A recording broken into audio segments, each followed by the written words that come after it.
to Mastering Design Plus. I'm Jess, and in this video, we're going to take a closer look at your course homepage.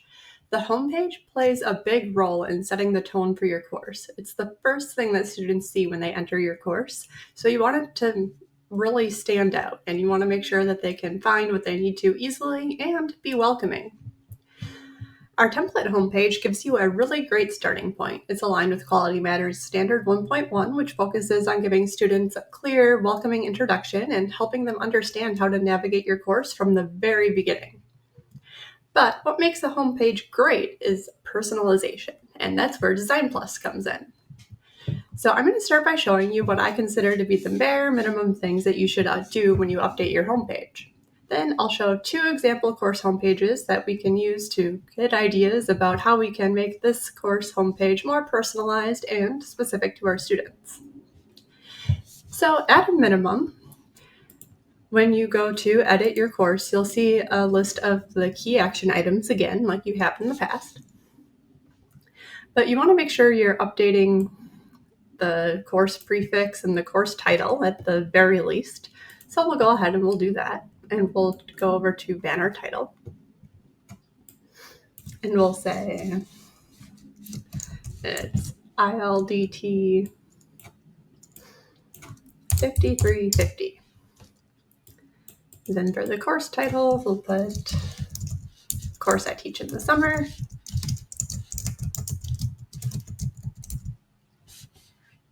And then when we enter it into the sidebar, it updates in the banner title so that we're not messing with any of our formatting. Okay, so we have steps 1 and 2 done. The next thing we want to do is add a welcoming message to students to welcome them to the course and say hello. So we'll do that quick. Okay, so we'll just put this in there. So now we have steps 1, 2, and 3 done. So now we want to check our course menu and the Getting Started section. Okay, so I do use all of these in the course, so we'll keep that there. And then the Getting Started module, I also have a bunch of other pages that I also include on here. So there's the course Q&A, the About Your Instructor, About This Course pages.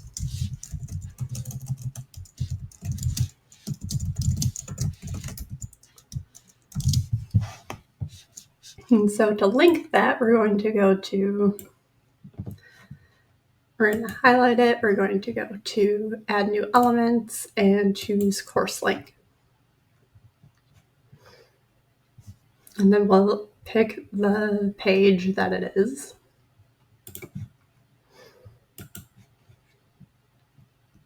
And then we'll describe it. And then you could also include more information like what you put on that page if you want. But for this example, we'll go with that. I also want to figure out why my ALLY score is only 33. The link was wrong. So we'll just remove the links for now that are causing us problems, and we'll add them back later if we want. Okay, then the last thing on our list is the banner image. So the default one is this one of horses, but what you may or may not know is that when you click on this banner image and go to image over here, you can go to the primary images, which are images that are automatically imported institutionally wide. Then we have a whole bunch you can choose from, but if you go down to banners over here, we have banners for, this is just a different option for the UTA banner.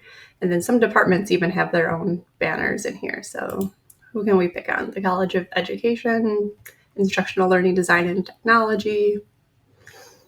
Maybe you are in linguistics or social work. There's a bunch there. You can check them out for yourselves, but a lot of the colleges do have their own banner, and if they don't, you can always make your own too.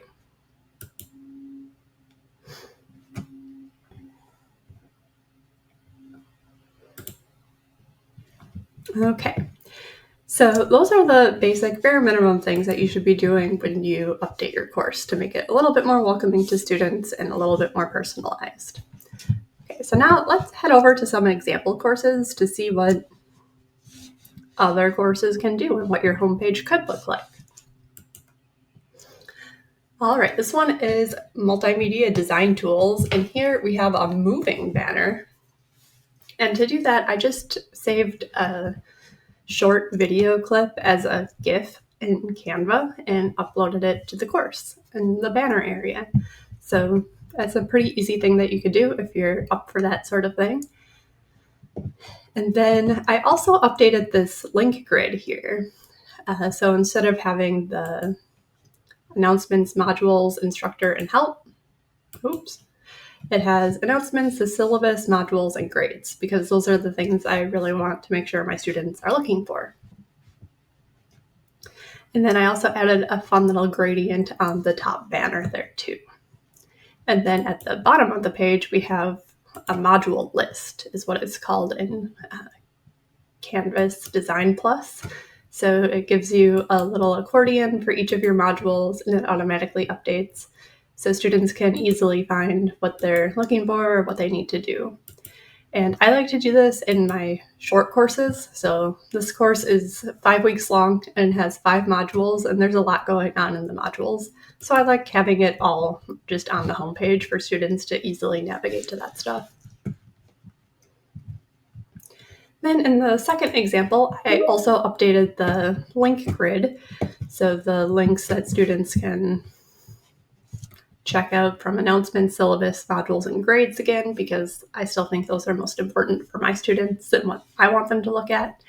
I put grades there because I want them to see feedback and, go and look for it. And then you'll notice that it also says, welcome, Jess Kalo. And that's me. And I did that with a personalized token. So you can have the Canvas course specify, the student's name when they enter the course. So that's a great way to add personalization to the course if you like that sort of thing. The downsides to it is that it's a little difficult to change students' names to their preferred names versus what shows up on Canvas. So if that's something you're concerned about, maybe that's not the best idea for you. But it is an option and something you can do. And I'm here to talk about those options, so I'm mentioning it. And then in this course, I also made a GIF. For this one, I had a little bit more text, so I added a caption to the image file, so it just has basically a transcript of what the image says. So that's another fun thing to do. And then down here, I didn't really like how much space all of this took up on the page, so I decided to put it into some tabs.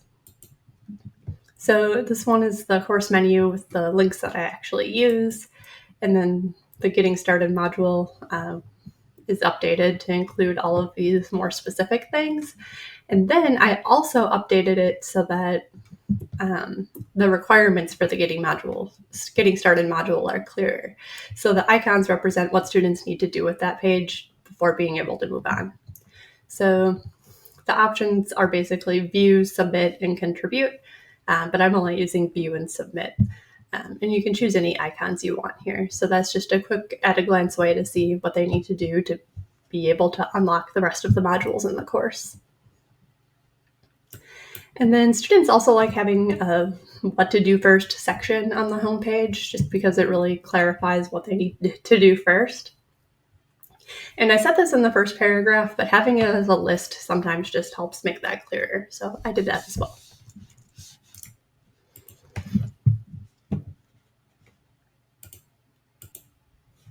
Okay, so let's take a look at how we can implement some of these things from these 2 pages onto our template page.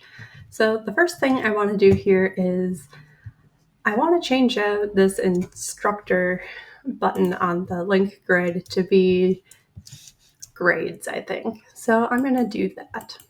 So I'm going to do that by choosing instructor, and then in here I'm going to change it to what I want it to be. I'll do grades, and then for the icon I'll pick grades. I think there's a check mark that I usually use for this. This one.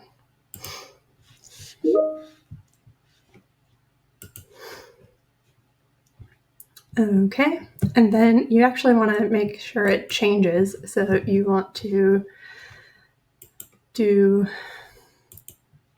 go to course link part, the course link part, and then choose course navigation, and then choose grades. And it will update that for you. So it'll go to grades instead of the instructor page.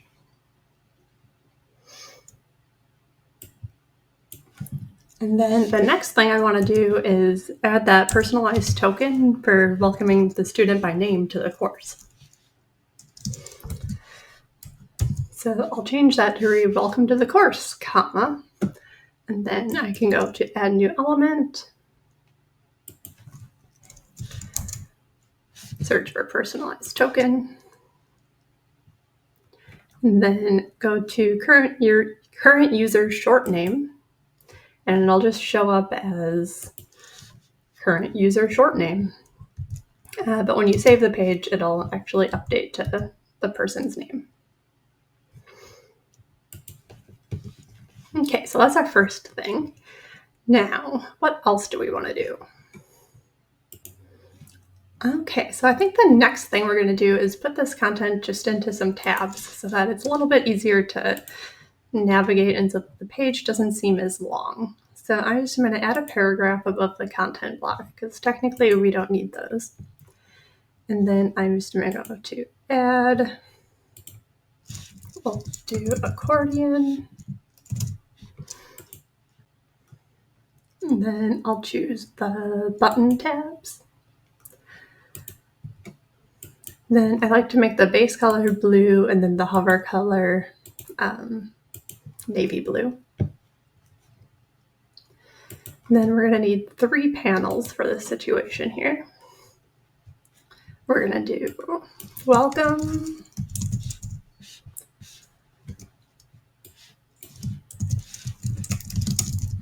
course menu, and getting started.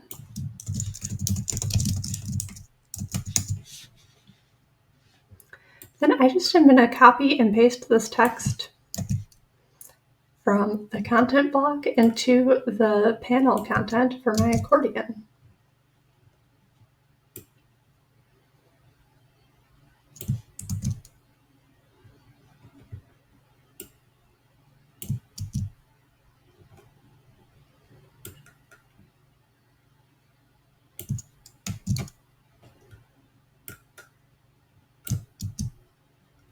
Okay, and then we'll delete these blocks because we don't really need them anymore.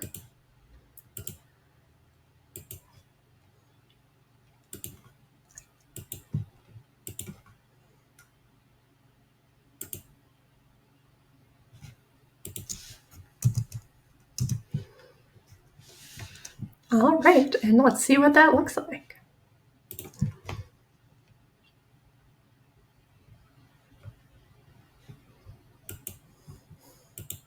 All right, so welcome will be automatically selected when students sign in, so that's great. Then we'll have the course menu and the getting started section and our updated link grid up here. So students should be all set and ready to get started. Thanks for watching and happy designing.